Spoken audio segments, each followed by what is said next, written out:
Entah dosa apa, kesalahan apa, ketakaburan apa, kesombongan apa yang beliau lakukan sehingga ya sampai sebelum mati itu tersiksa atau disiksa. Wallahu alam bishawab. Ada mantan praktisi, mantan paranormal, atau mantan orang masang susuk, atau katakanlah ada dukun. Itu banyak yang matinya memang benar susah, seperti diajab dulu atau disiksa dulu sebelum mati untuk mengingatkan diri dosa apa saja yang pernah ia lakukan atau ketakaburan apa atau kesombongan apa. Wallahu alam bishawab. Kita lanjutkan kisah nyata ini ya. Assalamualaikum warahmatullahi wabarakatuh. Alhamdulillah bertemu lagi dengan saya Kang Irfan Cirebon. Saya sedikitnya seperti biasa ingin berbagi pengalaman dari kisah-kisah kehidupan, kisah nyata yang saya alami dan saya saksikan.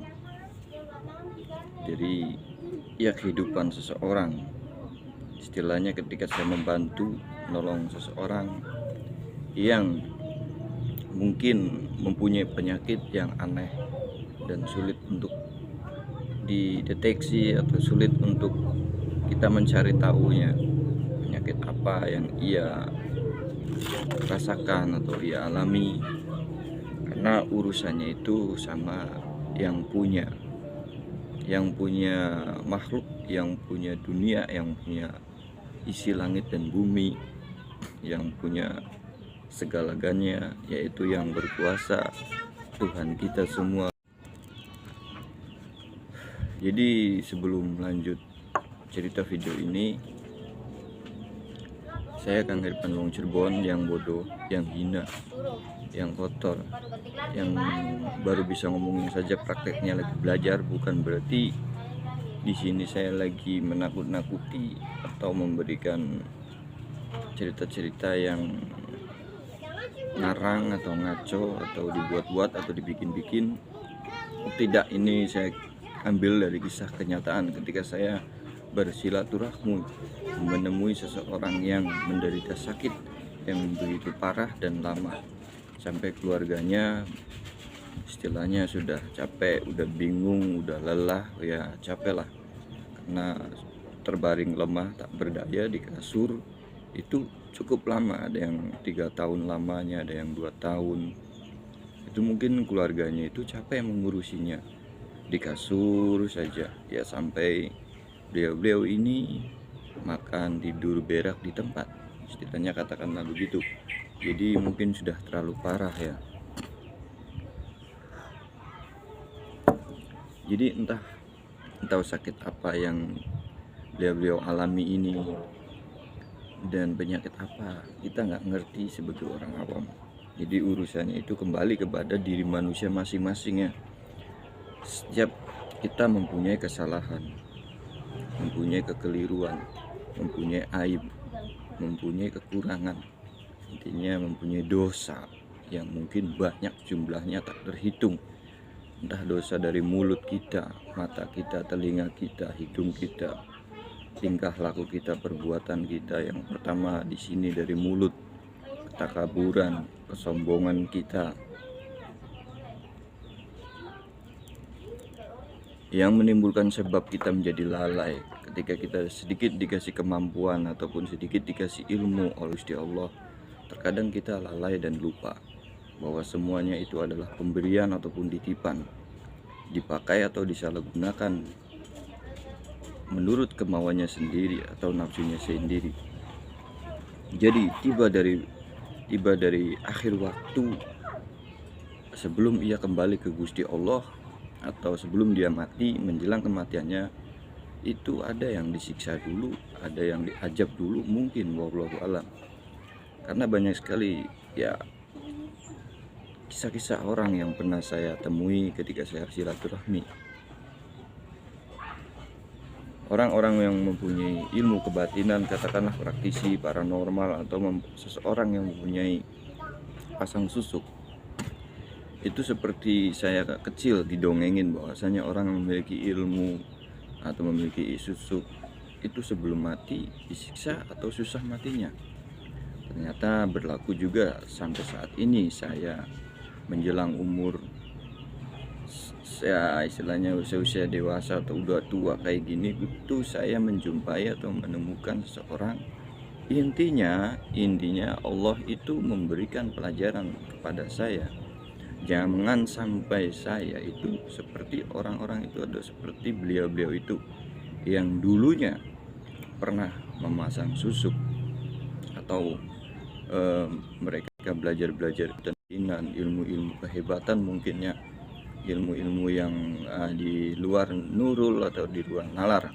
Memang ilmu itu dipakai untuk menolong sesama, membantu sesama, tapi terkadang banyak juga ketakaburan atau kekeliruan atau kesombongan, keujub ria, takabur.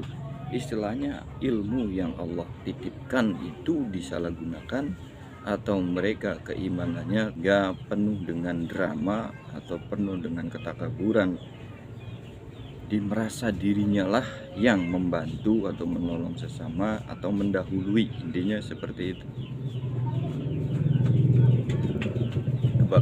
Kebanyakan itu tidak jauh daripada mendahului, ketika mungkinnya si paranormal pun katakanlah atau praktisi itu menerima tamu, tenang saja kamu begana begini pun drama yang dibuat oleh ya si mantan dukun ini.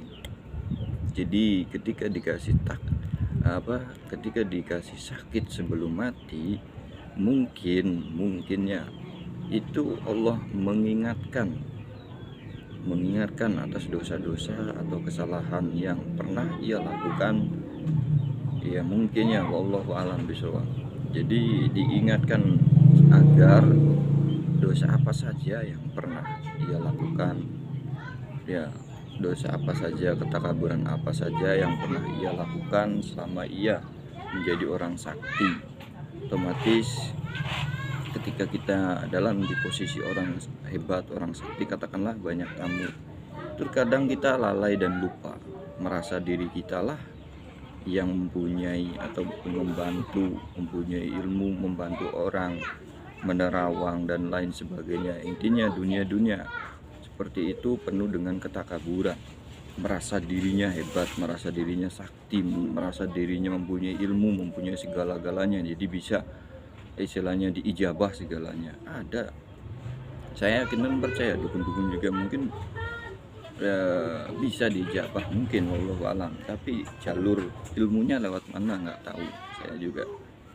Intinya ketika ya saya menemui ataupun silaturahmi ada beberapa mantan praktisi, mantan dukun atau paranormal, katakanlah orang pinter atau orang bisa ini, ujung daripada ketika ia menjelang mati itu kebanyakan mempunyai penyakit yang aneh-aneh dan sulit untuk dideteksi penyakitnya, atau sulit untuk dicari tahu apa sebab penyakitnya atau penyakit apa.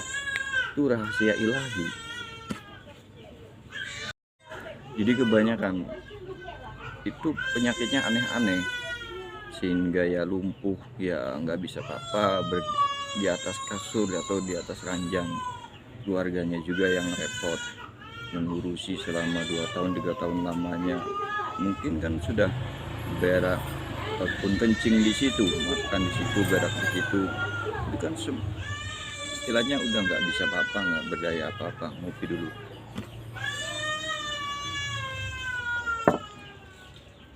Jadi mungkin ya orang-orang yang pernah saya temui, yang pernah saya silaturahmi itu ya mungkin wallahu alam, bukan berarti saya ibaratnya mengejek atau menghina beliau-beliau ini. Mungkin beliau-beliau ini diingatkan oleh Allah agar mengakui kesalahannya, ya istilah istighfar, maka segala kekhilaafannya, segala dosa-dosanya, sehingga diingatkan. Intinya mumpung sebelum kembali kepada Gusti Allah, mungkin diingatkan dulu dosa apa saja yang beliau ini lakukan ketika menjadi seorang praktisi, menjadi seorang paranormal, ketakaburan apa, itu saya sangat sering menemui seorang praktisi paranormal itu kebanyakan obrolannya itu tinggi-tinggi, seolah-olah tidak ada Allah di situ, seolah-olah dirinya semua yang berada di situ. Padahal kalau kita istilahnya kalau lagi merenung, kitanya tadinya nggak ada, diadakan. Yang tadinya tidak ada, diadakan. Kan simpel, dari situ kita bisa mengaji. Mengapa ketika kita sudah ada, kemudian banyak menerima ilmu itu disalahgunakan, seolah-olah kita inilah yang berbuat, kita inilah yang melakukan, kita inilah yang membantu, kita inilah yang ya istilahnya berperan di situ atau melakukan segalanya. Jadi tidak ada Tuhan atau tidak ada Allah di situ, seolah kita semua yang melakukan. Begitu mungkin ya ketakaburan seseorang praktisi. Jika dikasih ilmu, dikasih kelebihan, itu ya mungkin ya wallahu alam, jadi merasa dirinya lah yang sakti, yang hebat, yang kuat, yang punya ilmu, yang melakukannya. Mungkinnya sudah banyak orang yang saya temui, mantan praktisi, mantan paranormal atau mantan dukun, mantan orang masang susuk, itu ada yang udah 2 tahun penyakit, berarti istilahnya sudah berbaring di atas kasur, lemah tak berdaya. Buktinya mana itu? Buktinya mana kesaktian tadi, ilmunya tadi?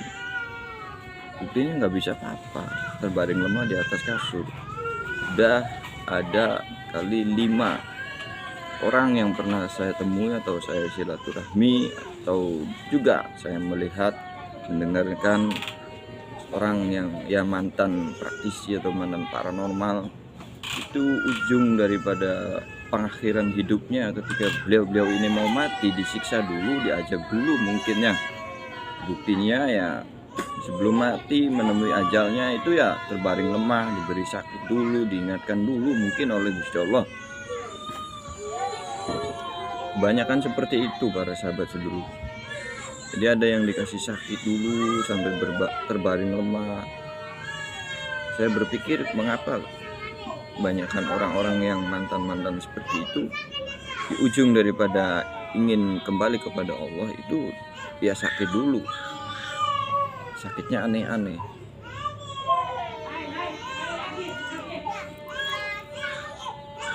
Jadi ya kemungkinan Allah memberikan kesempatan atau dikasih sakit dulu agar dia mengingat siapakah yang memberikan kelebihan itu, dosa apa saja yang pernah ia lakukan, ketakaburan apa saja. Ya inilah yang terutama mungkin. Tenang saja. Mungkin kalau sudah menjadi mbah, menjadi orang bisa, orang pintar, katakanlah paranormal praktisi itu kan kadang-kadang kita selalu udah gampang, tenang. Apalagi kalau sudah bikin-bikin begini dan begitu, tenang nih, pakai ini, pakai itu, pakai itu, pakai itu, ini syariat segala macam, tenang, begana begini, sayang jaga segala macam. Penuh dengan drama, penuh dengan ketakaburan, penuh dengan sombongan mungkin ya. Sombongannya keluar, merasa dirinya lah yang begana dan begini, padahal kita ini lemah tak berdaya. Bismillahirrahmanirrahim, Allah la haula wala quwata illa billah. Jadi kita ini nggak bisa apa-apa, nggak punya apa-apa, nggak bisa apa-apa. Kita tadinya nggak ada, diadakan. Kemudian ketika kita ada, mungkin kita ibaratnya mencari ilmu, menimba ilmu. Ibaratnya kita mencari ilmu sampai kita bisa, sampai kita memiliki kelebihan, Allah berikan anugerah, titipkan kelebihan.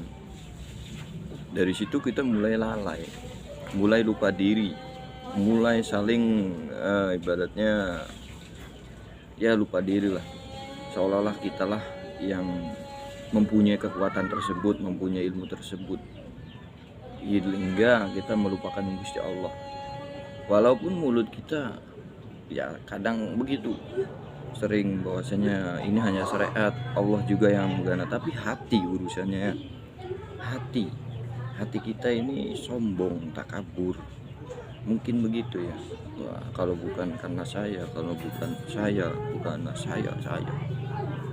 Bukan malah kita nambah bersyukur kepada Gusti Allah atas ibaratnya ilmu yang dititipkan, malah diri kita lah yang semakin sombong, semakin lalai, semakin lupa pada diri, maksudnya bahwa segala sesuatunya Allah yang memberikan, Allah yang mengasih segalanya kepada kita.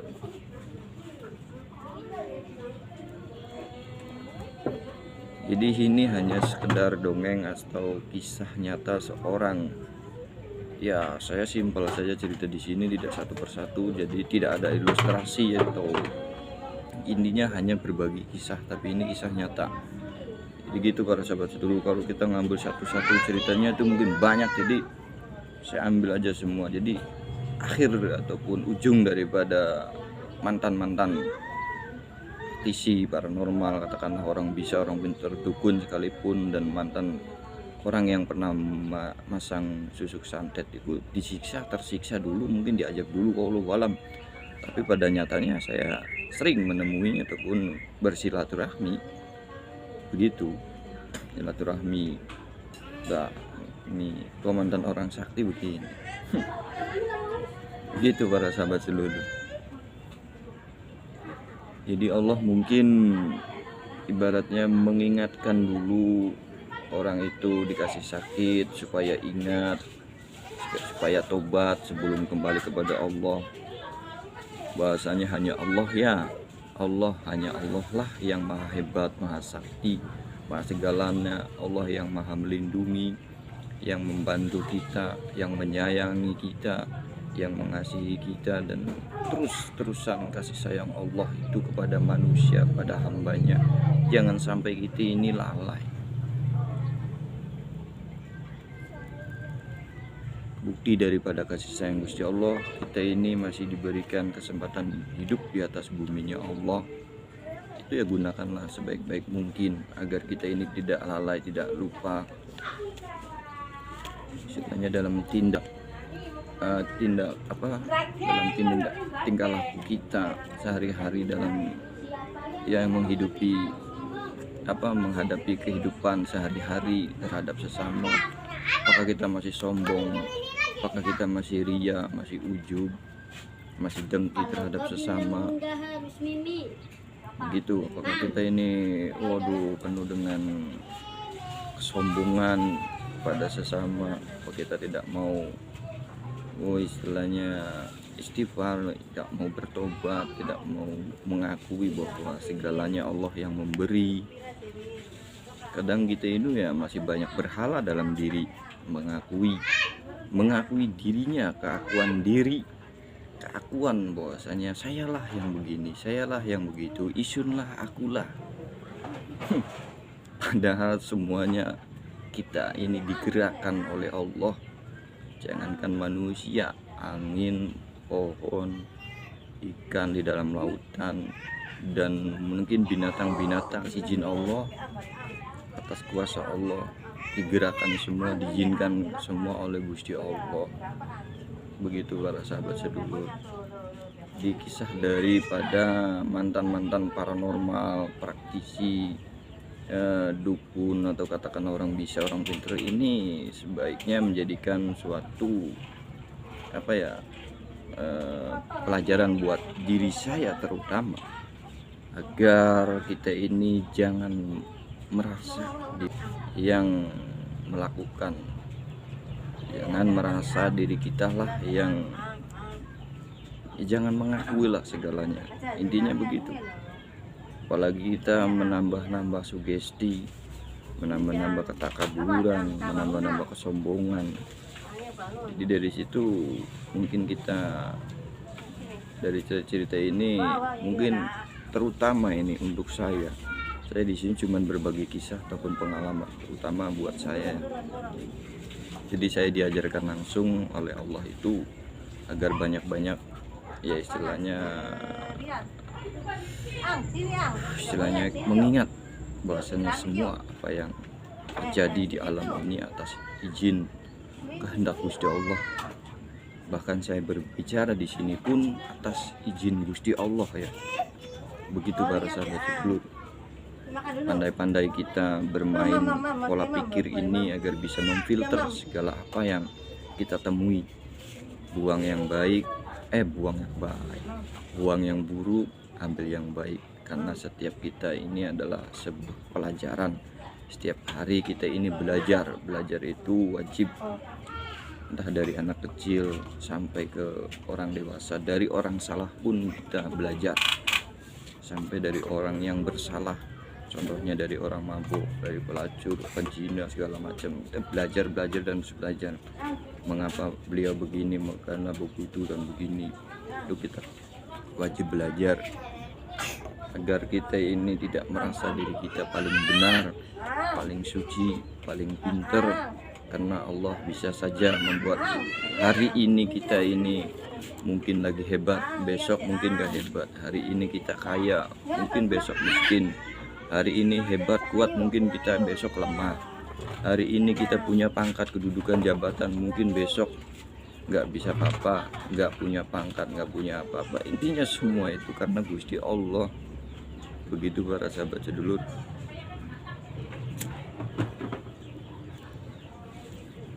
Mungkin saat ini kita jadi orang yang punya ilmu, katakanlah ustadz, kiai, ataupun dukun, orang pintar, orang bisa, semua itu Allah, Gusti Allah yang memberikan. Ilmu itu memang wajib dipelajari, tapi bisanya tidak wajib.